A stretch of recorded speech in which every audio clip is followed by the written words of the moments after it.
All right, ladies and gentlemen, good evening and welcome. This is the ToutSuite Social Club and 5 o'clock somewhere, at least in California. 5 o'clock here. Yeah, and today we have a great panel. One guy is missing. I just talked to him. He's on his way. He was pressing, so he lost track. It is harvest, you know. It is what the harvest is over, isn't it? We are winemakers. That's true, you know, and I will forgive him for that. But with me tonight, I have Helen Keplinger from Keplinger Wines, and she's fantastic. And David Ramey. How long have we known each other, Didier? Man, I mean, I don't know. I don't know, at least 96, 97. 97, 98, I just came into Rudd, and you were working at Dean and DeLuca, so I bought way too many Les Vins de Viens wines via you in those days. You hate me for that, no? I still have a couple, not many. You see, I do have a few of them, a few of those wines left. 99ers, 98, 98, 99, yeah, absolutely. Wow. And you know, François Villard was here about a year ago, and I served him on the blind tasting the Châteauneuf du Pape, and he guessed that was a Cabernet Sauvignon. Oh. So there. Well, there you go. François Villard is one of the gentlemen that made that wine. So, but that was very interesting. That was a good laugh. So, how was harvest? Done? Awesome. Yeah. That's great. You finito? Just today, I got everything into barrel. Yeah. So. Whereas fantastic. we finished harvesting maybe 2 weeks ago, but we still have 2 fermenters on skins that we'll press out next week. Okay. So, so we'll be at where you are a week from now. Yeah. Okay. So then what after that? A vacation? Later traveling? Oh, right. No? I don't know. What else are you going to do? Well, but you're building a new winery, right?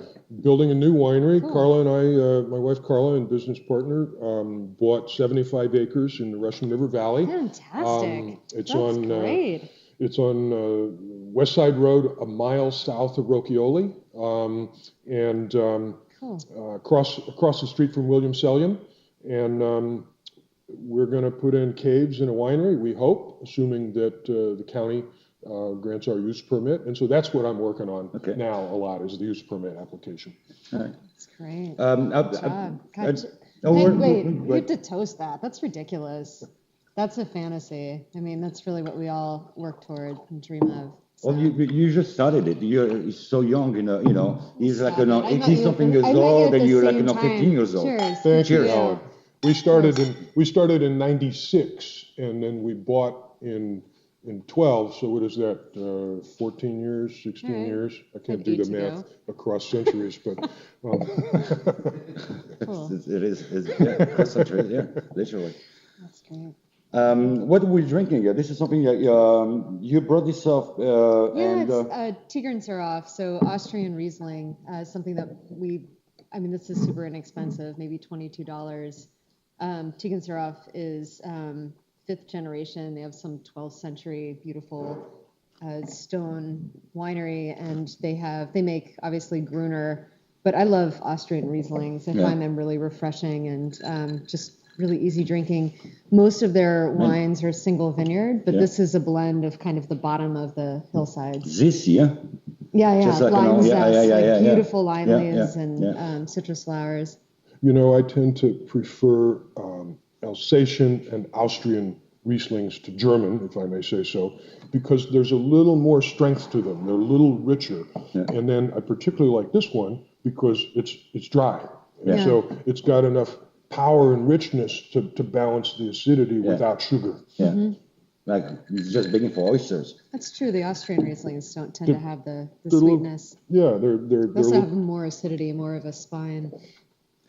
Hey, you know, I touched a little bit the traveling aspect of it here, and for a good reason is because you guys have been traveling quite a bit. You know, you suddenly spent a couple of years in Spain, so you got out of the country. Did you go and did some harvest or in Europe or any other places in the world? Yeah, actually 3 times, 3 different harvests, twice in France and once in Australia. The French experience, the first time was 1979, and I was lucky. It was Établissement Jean-Pierre Mouex.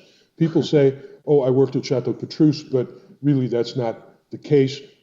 At the time, they owned or managed about 28 chateaux in Pomerol, Saint-Emilion, at the time, Fronsac.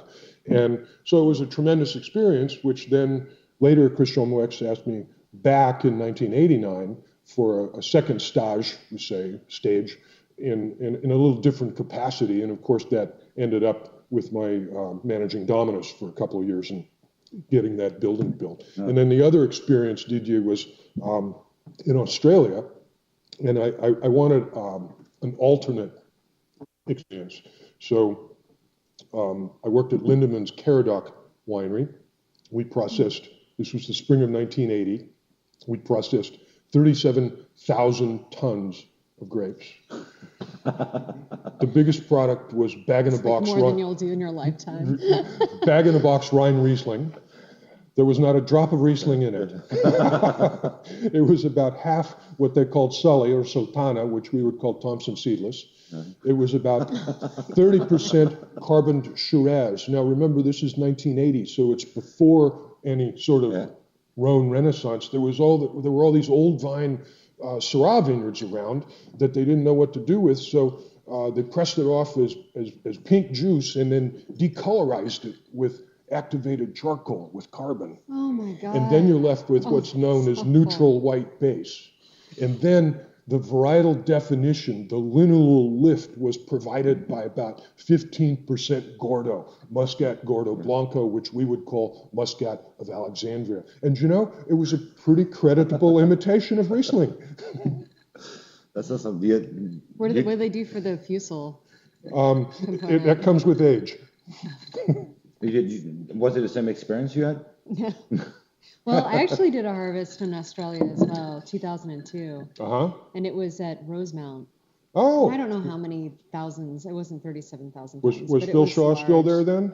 He was, but he wasn't. I met him, but he was off to another facility. That's so funny because it was the same thing. He set up the Lindemann's Caradoc winery, and he was kind of around. That's when I first met him. The ghost but he was like emeritus at that point. Oh, totally. Yeah. Okay. So that was large. It was a big facility. Yeah. But no, in Spain it was super tiny. I think we harvested maybe 20 tons. No, not even that much. Maybe 10 to 15 tons the first year. Yeah. And it was very, very small. What part of Spain was it? It was in the Priorat. Okay. Sorry. Yeah. And we worked with, there was an estate vineyard, which was maybe 8 acres. And so maybe we did do 20 tons.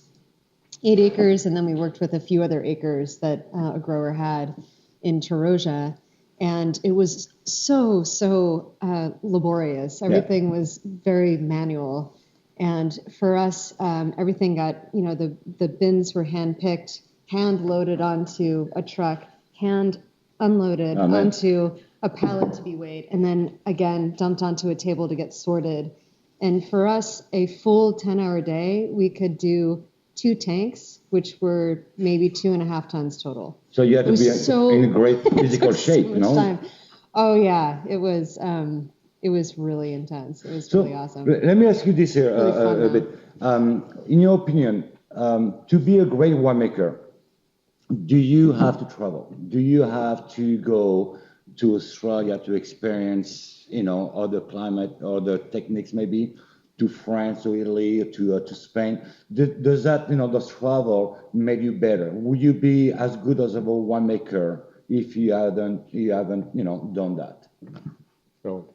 I think having a different perspective is really important. So, and travel certainly provides that. Making wine in other countries provides that. I think for me, Australia was interesting, but I didn't really learn. I think what I took from that experience was just that they finished every single wine. So no wine was just slapped together. Every single wine was set out, and they saw, if they could do anything to make it better. And making it better was adding all sorts of interesting little things and concoctions you can imagine. But still, it was the exercise and it was the goal. Yeah. And then Spain, I worked with a French consultant, and I managed vineyards, I scouted vineyards, and the wines were so terroir based. And Pre-rut's really interesting because it's a bowl, and there are a lot of little microclimates in that bowl. There are a lot of different, the Northeast is humid and cool. It's dry and cool. The Southeast is humid and cool. So there are all these different aspects and microclimates within the region, which really gave me a feel for, I was really passionate and still am about Grenache, but what this grape does in all of these different places and what expression of that grape I would get working with it. And so it just, and the farming and the rains and, small lots really formed a lot of what I still use today in winemaking. So I don't know if that end answer is no, I wouldn't be as good. That's so dramatic. What about you, David? Well, there's twofold, a bipartite answer. The first is that you don't learn to make wine at UC Davis or Fresno State. You have to understand that none of the professors have ever made wine, and they're scientists from different fields, and really they're, my Master of Science in Enology is technically in food science. So this is the same department that trains food technologists that then go on to Frito-Lay and specialize in extruded foodstuffs. So you don't learn to make wine at the university. Now, comparing, on the one side, I'm talking about learning to make wine. Comparing going to the old world versus going to Australia, there's no comparison for the exact same reason. Totally, because in the old world, they've been making wine literally for centuries.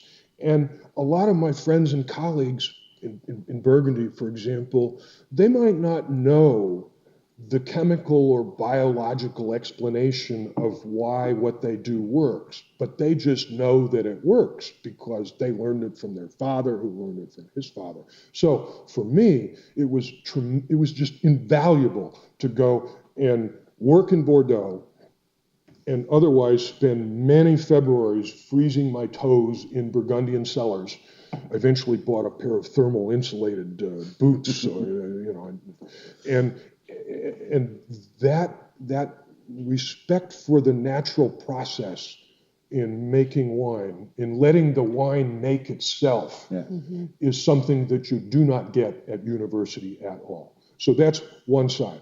I have another side to this, and it's really more altruistic, because of my experience working overseas in France and in Australia. I got involved with an organization called Communicating for Agriculture, and I've been on the board for over 20 years. It's oddly enough based in Minnesota because it started with just with dairy and pig farms, and then citrus in Florida. We started in 1990 with 6 enology trainees. Now we bring in over 600 enology trainees to the United States every year because they have the relationship with INS, Immigration and Naturalization Services, to bring in these kids. And I firmly believe that if every person in the world spent 3 months, 4 months living in another culture, speaking that language, they'd find out that the people are the same everywhere, and it would just make, it would help wars disappear and make the world a much more peaceful place. And so that's why I believe in international exchange. It's funny, and it seems to me like, because, I traveled quite a bit too, but, you feel a bit more comfortable. You're not as, afraid of things, maybe, where, that's okay to mispronounce, words, and you feel like, because people on the other side, wants, likes you, and they want to help you, and so when you come back, you feel, better in your skin, and for you guys, I would assume that the fact of looking out, how things grow somewhere else and what kind of techniques they're using, that's something you can certainly apply. That's something you've seen, maybe. Even in California, if you have a bad year in California, like if you can have a bad year in California, it might be something you have seen somewhere else, and where you can react. It's not the end of the world. Yeah. No, for sure. You deal with it. Yeah. Plus, back to the human aspect. I for example, I learned that French people aren't all bad. So. Yeah, not pushing that. Thank you very much. So, what about the people that stay here in California and don't go out? Do you think that they are realizing the full potential, even though if there's get some good ratings from the critics and all that? Do you think that those guys staying here in Napa Valley or can make the best wine possible? Do you think this is like something that's being like they're fulfilling a mission? Your mission is to make the best wine possible and enjoy that. Right. I would just say it depends on how curious they are. Yeah, I was going to say the same thing. How much you're trying to try different wines and think about different wines. Talk to other people.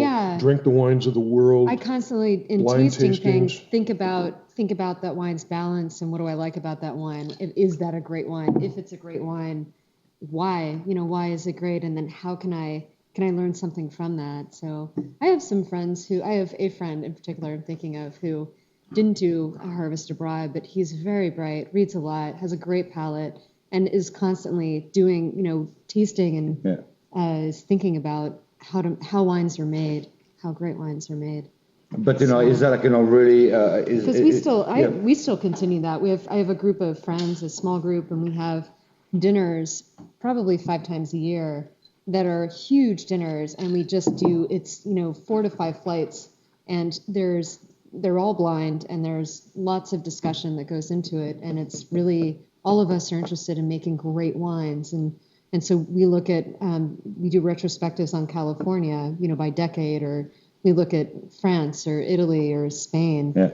And use those, use the tasting to help us think about wines and making wine. A question from Twitter, a little bit out of topic, but this is a good question. The best wine by someone other than yourself? I need time to think.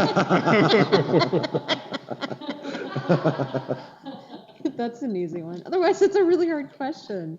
There's so many good wines. Could we say Aaron because he's not here? Aaron Absolutely not. He's out. Wait, his wines are terrible. He didn't show up. Yeah. No. God, there are so many great wines and there are so many talented winemakers. That's so hard. Do you have something off the cuff? I'll confess that I have, as my wife will attest, Carla will attest because she pays the bills, I have a soft spot for Rhone varieties. And I have probably more Châteauneuf du Pape and Gigondas and Vaqueras and Rasteau in the cellar than anything else. And so... and yet you're not making that, very quickly. That's the next brand, which is on the way. All right. So I would list 2. One would be a Domaine de Pagao Reservé, which I have to say at this point I don't necessarily remember a vintage, but in the same vein I would say, and this one I do, and we were just down in Paso Robles this weekend tasting with Bob Haas at Tablas Creek, and he poured a wine that, oddly enough, we'd had at lunch 2 weeks prior, the 2007 Tablas Creek Panoply, which is their equivalent of Hommage à Jacques Perrin. Yeah, okay. So Mourvèdre based. Same price? And not exactly. It's a relative bargain, but it's just a fantastic wine. Yeah. Okay, so in the Rhone, I would do Rayas for sure. Absolutely. It can be hit and miss. It can be great, and then sometimes the VA can be a little out of ooh, that's sharp. I guess so. Those are beautiful wines, though. That's for making Rhone. That's always my. Because it's a pretty much 100% Grenache. Yeah, I mean, this is like that's already always my paradigm of like what I would love to make for Grenache. That's insane. I gotta tell you, I mean, I had the 2002 Rayas, very, very bad vintage. Yeah, it's terrible. However, I did enjoy it because it is like a Pinot Noir. And I bought a case of all that, and I paid like $30, and I thought that was an incredible price. Yeah. That was much better than That's any of the crazy. Burgundy Village, available at that price point. Yeah. And this thing was absolutely incredible. I still have a few bottles left, but I think I tasted the one not long ago, and the thing is dead now. 10 years later, I should have drank everything. When I really really enjoyed it. Yeah. But that was like So I mean, even bad vintage, if you don't compare this, well, that's not a typical, Chateauneuf Pape, the typical Rayas. Move along, take the wine for what it is, right? Yeah. I mean, that's what's great about the Yeah. off vintages in the Rhone Yeah. is they're ready to drink now. Yeah. They're beautiful. Yeah. Really good. How come in California we are not capable of doing that? We are. It's just the We critics are? every time we have an off vintage, they're like, "Oh, don't buy it. It's an off vintage." Oh, we have Just all wait." vintage in California? Come on. Yeah, sure. I mean, compared to what? Once Well, a- once a- 98, once a decade. 2001. Yeah. Once a decade, we Right? have 11. a weak vintage. But those, you look at the 11s, they're super aromatic and they're Yeah. accessible now. It's not a vintage to avoid.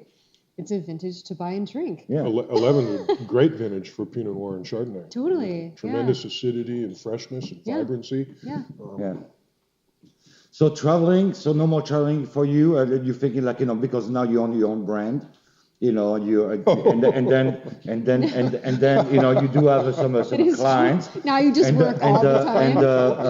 But well, so when you guys are traveling, are you going usually to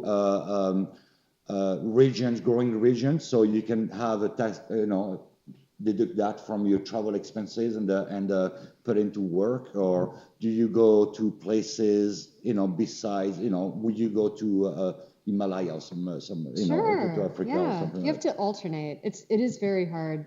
Last year we went to Paris and Burgundy, which was amazing. It was incredible. It was a great trip, and obviously a lot of wine. And this year we're planning on going to the Piedmont. But next year, all those are next great, year, right? Yeah. Next year we're planning on doing Thailand and Burma. So Okay. we'll alternate. You have to. So, well, Didier, it depends on how much wine you've made.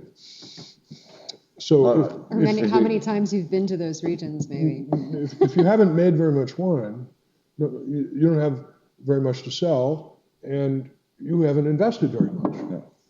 But if you planned growth, if you stuck your neck out, if you owe the bank money, if you have inventory, If they own you. if you're not sleeping so well at night, let me describe a typical day or two. Yeah. So on a holiday, you fly to New Orleans and have dinner with your distributor crew that night. The next morning at 10 o'clock, you do the distributor show at their offices.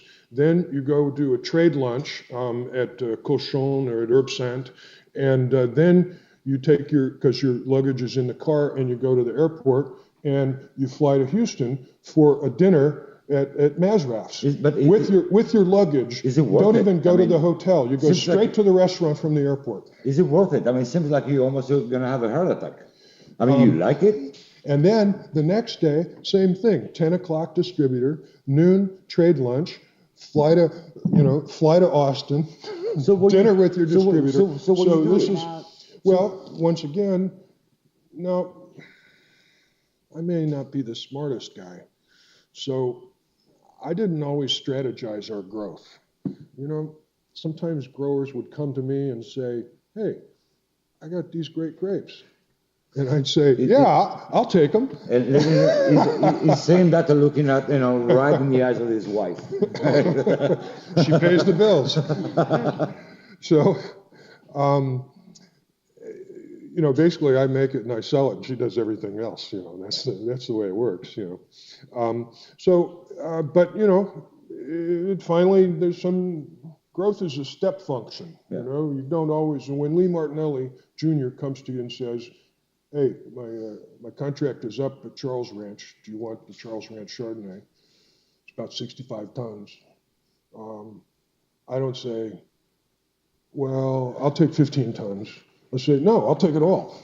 And then you deal with it. And so that's how This is that's almost how like it a happens. disease. I mean, like, where you have your opportunities and you just like you want it. I mean, you're really passionate about it. But what I'm saying is like, I mean, and if you can do it, I mean, or ready to gamble and try to make the best one, it must be difficult. But then I mean, you know what I'm saying? I mean, like, do you like, when you have like an opportunity on vineyards, vineyards coming up, someone's calling you like, oh, Len, you want some of that? And the vineyard, will you like gamble, just like, hell yeah. Yeah, I did that and you this do year. it. Yeah. Yep. Then you married. Yeah. And how did you take it? I mean, is it like a decision you taken together, or this is something you take by yourself? I usually am the numbers and the vineyard person, and maybe that's bad because we don't have the check and balance. But he's great. He's super supportive. He knows that if the vineyard is good enough that I'm saying yes, and it's a stretch for us, which this year it's definitely a stretch. And even if that would He's mean on like board. you're not going to Thailand next year. It means that we're using frequent flyer miles and we stay with friends. Or in Thailand's great. All you have to do is get there. You can travel well there for $10 a day or something. Yeah, it's just a movie on that. I don't need yeah. air conditioning as long as we don't go in the summer. So Aaron said, like, Aaron sent me a text saying like he was on his way, in 10 minutes away. Well, we're going to have a lot of The fun. rhyme is really rich. Got a lot of fun when he gets I mean, here. you Huh? know. I'm gonna send him a text. Okay, so another question for you guys. If you're not a winemaker, what would you be? It's so hard. I love what I do. It's pretty awesome. But I think that there are other interesting careers. But first of all, I have to say, I really love what I do. So nothing. I wouldn't do anything. I'd be homeless in Santa Monica. Because you started like very young. I mean, I know you like when you were back at Paradigm and how old were you? Like you look young. And how old were you when you started? Yes. Yes. Hey! All right. Hi, everybody. Here's Aaron. Got a sit here. Between DDA and Helen. Oh, right come on. right here. Yay. In the corner, yeah. So, like, how old were you when you started it? Oh, 27, 26, Yeah. 27. So, ladies and gentlemen, Aaron Pott joined us from Pott Wines. And look at that. He even has wine stains. He's to like, prove he was pressing. he's good pressing. And Aaron has been also one of those guys that have been traveling and did a couple of harvests in Europe. And have you, besides Europe, have you, harvested somewhere else? Yeah, South America. Oh, is that right? Yeah, Argentina, Chile. Some wine. Will you be, to catch up with the conversation, will you be as good as a winemaker if you haven't traveled so much and make wine somewhere else? No, I mean, I think with anything, winemaking, with whatever you do, I think travel always makes it more interesting, makes you better. In what way? Well, I mean, for me, I learned everything that I know about winemaking by traveling, by going to different places, by seeing different situations, by learning from different winemakers. Did you go to school for that? Unfortunately, yes. Yes, you did. At Davis? At Davis as an undergrad and the Université de Bourgogne as a graduate student. How about you, Helen? Did you go to school? Likewise, Yeah. I did Davis for grad school, and I agree with Aaron. I think, and I agree with what you said earlier about you don't learn to be a winemaker at Davis. I think some people can if they think they want to just make wine by the numbers, but one of the big things I learned by making wine abroad is just developing and trusting a really, really good gut instinct. Yes. Learn from people like these people, too. Yeah. I mean, I learned so much from David Ramey, he doesn't even know. That's that. That's beautiful. You're I too learned kind, from Aaron. Helen as well. Yeah. Likewise. Yeah. Likewise. So how was ours for you? Good? Yeah, fantastic. You look, you look like you're coming from like jail. You have like a tattoo, you have a tear coming up. I've been splattered. So,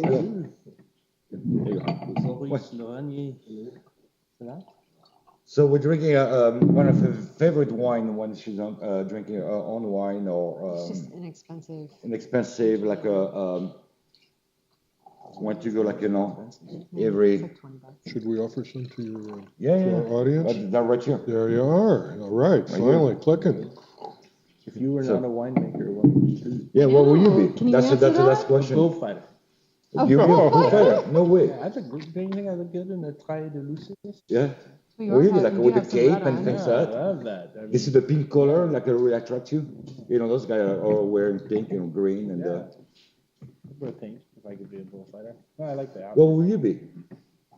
I love the intersection of art and commerce, or let's say design and commerce. So the design element is what I always wanted to do, and wine allows us to do that. Wine allows us to craft a product and then sell it. So if I couldn't do this, I've done enough winery construction, and now I'm on my own winery. The pleasure would be to be an architect, but also a developer, so you could realize your dreams. Just like we get to make our wine and then sell it. We don't have to rely on somebody else. We go out and do it. We make it happen, the whole thing. To design the building and then be able to develop it and make it a success commercially. That would be the dream. Oh, What?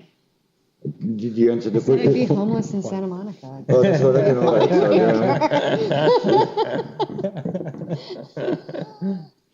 A surf bum. Homeless in Santa Monica. No, Surf I bum, probably that'd be couldn't fun. do that. I'd go nuts if I didn't do something. So, like, how long do you, when you were traveling abroad and learning, how old were you? I started at Trollon-Mondo when I was 25. Which in Bordeaux? Yeah, Saint-Emilion. 25 years old. Okay. Yeah, completely unprepared. So you came up, is it like 25 late in the game or not? No, I didn't get out of, Start until I was the same 26. thing. I spent 8.5 years in university, 4 years of liberal arts, and then a year as a waiter, and a half a year living in Mexico, and then started to go to school. Took 4.5 years from Chem 1A through the Master of Science. So I was 28 when I got out. Right. It's funny. I have another subject that I wanted to keep for next month, but what the hell? You came up here and think. What does it take to be a winemaker? What does it take to be a winemaker? Like, what does it take as far as mental? What is a winemaker? Is everyone can be a winemaker? Like, I don't think like everyone can be a chef. I don't think everyone can be a winemaker. I mean, you people are a little bit nuts, in many ways. Because you're depending, you're making one product once a year, you're delivering one product, and then you're relying, if you don't own, the land, you're buying grapes, you're relying on other people to grow the grapes for you, and then you have one chance of making one product at the end of the year.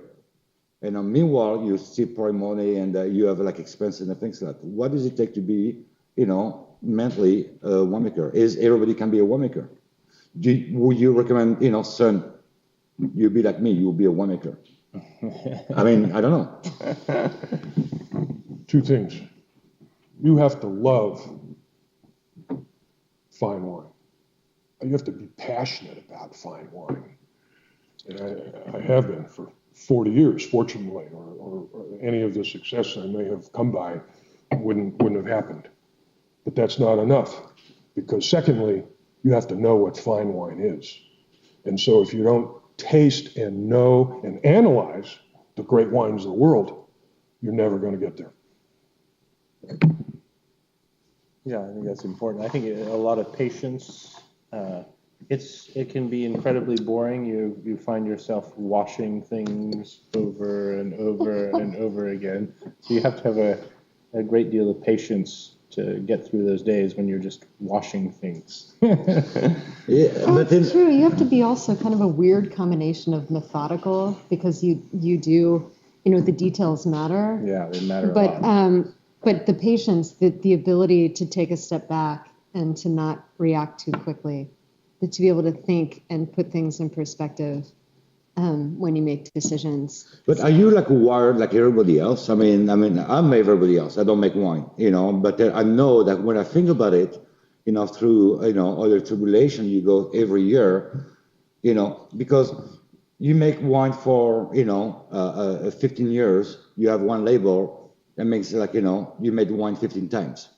That's not a banking, that's not a restaurant that's not accounting, where you do this every day, where you can change, you can save, you can, redo. Every single decision you're making, from the pre time when you're like part of that and what you want to do and the way you want to be done will, eventually result on the end product, which is one bottle of wine, 75 centiliter.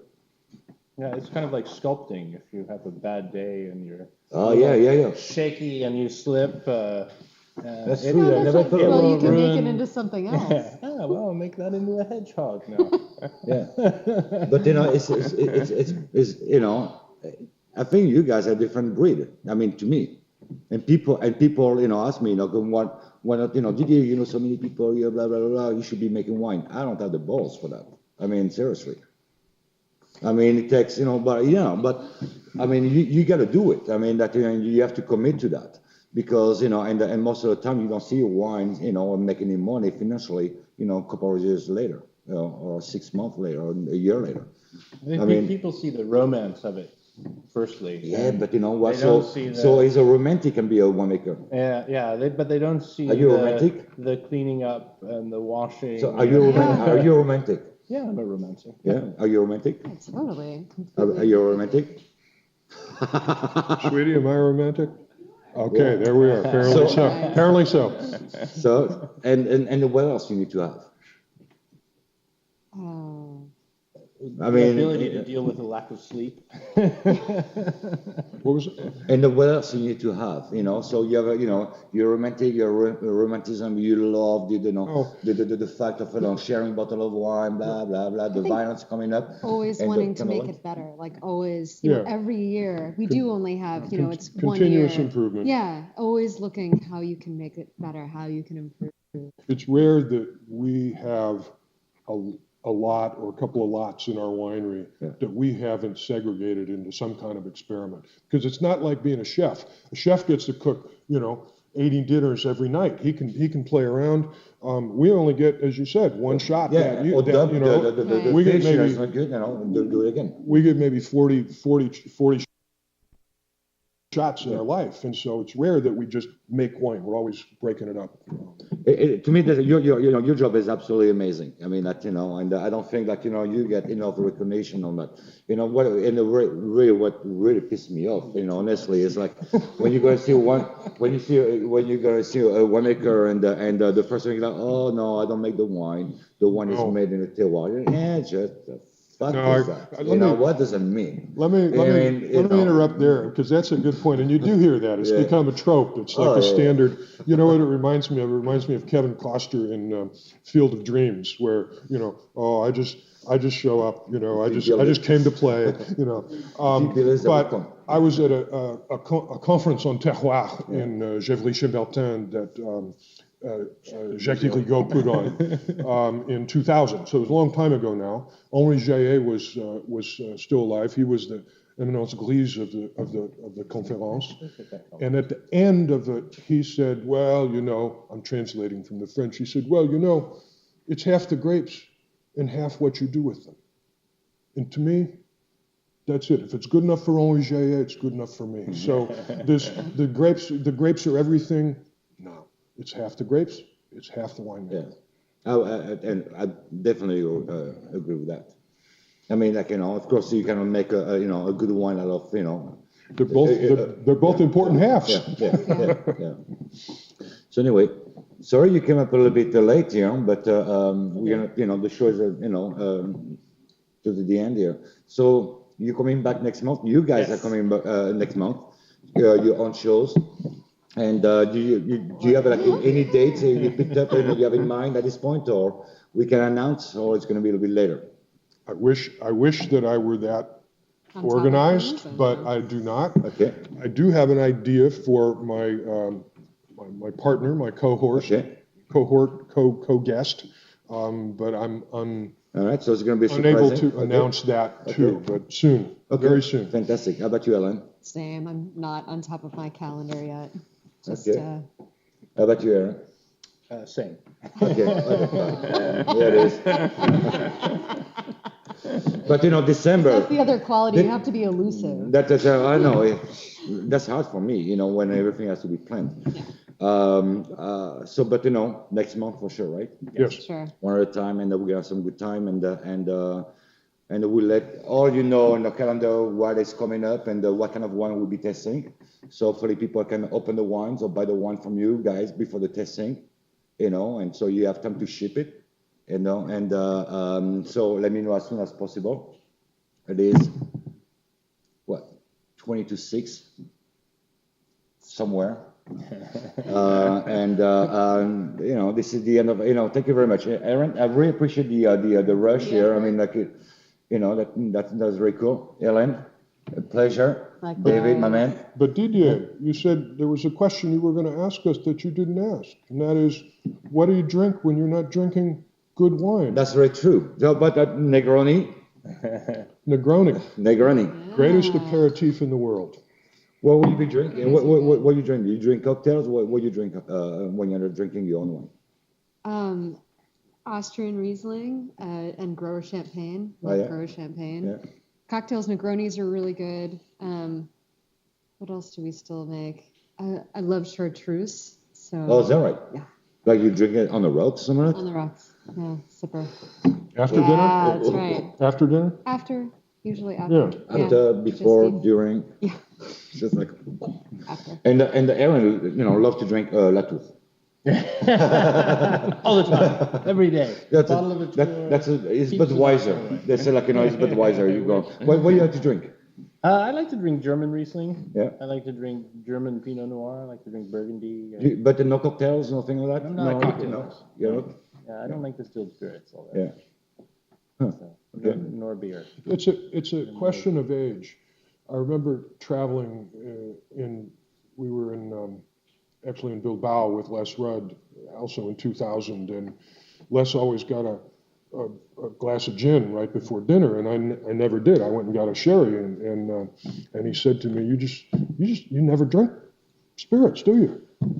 No. Now I'm like 12 years older, and the odd cocktail before dinner, it's not a bad thing. Yeah. So I think it's a question of maturity, Aaron. Okay. So something looking forward to. So all right. So ladies and gentlemen, thank you very much for joining us again. Thank you. Didi, thank you for putting it together. And until next month. So you want to talk to them? Check out the calendar and log in. Enable your cameras, open the wine, and just enjoy your trip. Thank you. Merci Didier. De rien. Au revoir.